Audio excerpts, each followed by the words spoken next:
প্রার্থী না দেখে ধানের শীষের পক্ষে কাজ করতে নেতাকর্মীদের প্রতি আহ্বান জানিয়েছেন বিএনপির ভারপ্রাপ্ত চেয়ারম্যান তারেক রহমান। বলেছেন, সামনে যুদ্ধ কঠিন, অনেক লম্বা।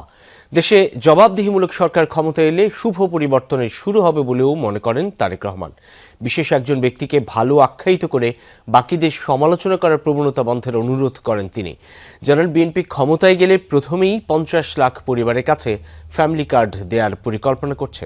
বাংলাদেশের প্রথম ইমিউনিটি বুস্টার সমৃদ্ধ ফ্যান্টাস্টিক হ্যাপি এনার্জি বিস্কিট 35 বছর যাবত রিকশা চালাচ্ছে।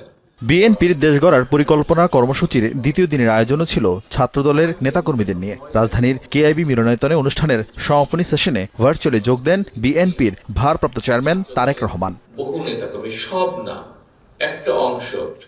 গোটা অনুষ্ঠানের বড় অংশ জুড়ে তারেক রহমান কথা বলেন কর্মসংস্থান ও স্বনির্ভর বাংলাদেশ গঠন নিয়ে তার পরিকল্পনার কথা, যেখানে ব্যবসা বান্ধব পরিবেশ তৈরি, বিদেশে দক্ষ কর্মী পাঠানোর জন্য প্রশিক্ষণের ব্যবস্থা, নারীর ক্ষমতায়ন, কৃষি উৎপাদন বৃদ্ধি, খাল খনন কর্মসূচি, বায়ু দূষণ নিয়ন্ত্রণ সহ বিভিন্ন পরিকল্পনা গুরুত্ব পায়। আমরা যে বলছি কোটি মানুষের কাছাকাছি আমরা জব তৈরি করব, কিভাবে তৈরি করব? কেন শুধু তো মুখের কথা বলছি না, আমরা জায়গাগুলো, স্পেসগুলো, প্রবাবল স্পেসগুলো আমরা তৈরি করেছি, প্রবাবল জায়গাগুলো, সেক্টরগুলোকে আমরা আইডেন্টিফাই করেছি।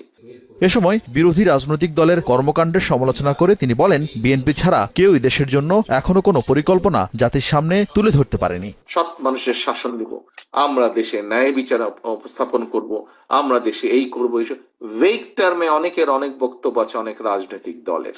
বাট দেশ নিয়ে, দেশের শিক্ষা, দেশের কৃষি, দেশের নারী সমাজ, সবগুলো বিষয় নিয়ে এইরকম প্রিসাইজ আলোচনা আর কোন রাজনৈতিক দল করেছে? শেয়ার বাজার ধস, কলকারখানা বন্ধের মতো ঘটনাকে অস্বাভাবিক উল্লেখ করে এর থেকে উত্তরণে গণতন্ত্রের বিকল্প নেই বলে মন্তব্য করেন তিনি। আমরা বহুদলীয় গণতন্ত্রে বিশ্বাস করি। বহুদলীয় গণতন্ত্রে মানুষ বিভিন্ন মতামত দিবে, কিন্তু অবশ্যই একজন বিশেষ কেউ ভালো, বাকি সবাই খারাপ, এটি গণতন্ত্রের জন্য অত্যন্ত অত্যন্ত ডেঞ্জারাস একটা ব্যাপার। প্রার্থী না দেখে ধানের শীষের জন্য কাজ করতে নেতাকর্মীদের নির্দেশও দেন তারেক রহমান।